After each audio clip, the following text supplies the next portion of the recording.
Meanwhile, the statement by the opposition spokesman on national security did not escape the attention of the National Security Minister.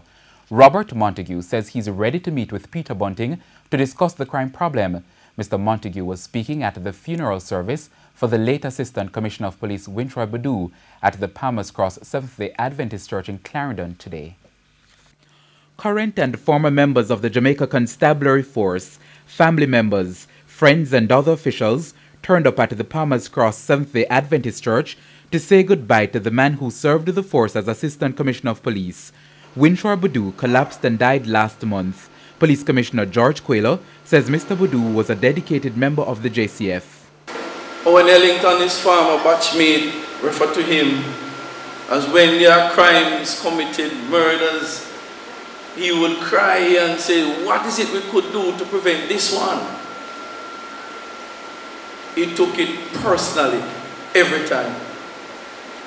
And so to stand here today is not an easy task, to say farewell to someone who has meant so much to so many of us. The National Security Minister used the occasion to invite opposition spokesman on national security Peter Bunting to meet with him as the country grapples with a spate of killings. And Mrs. Simpson Miller, I know you don't work with the post office, but I saw the young man issue a statement and I want to again publicly invite him to come and sit down with me. I want to sit down with Peter Bunting one more time. Because crime is not a partisan matter.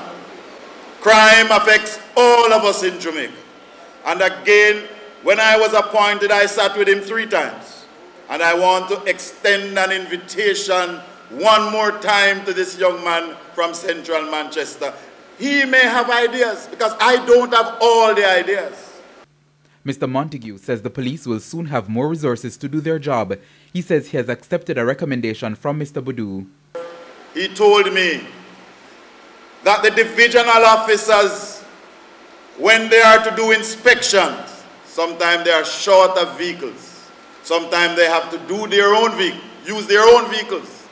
And that the government ought to provide vehicles for the duty officer in the division to do inspections, especially at night.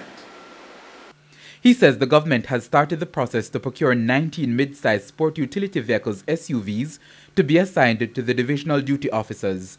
Active consideration, he says, is also being given to purchasing 5 vehicles for area duty officers.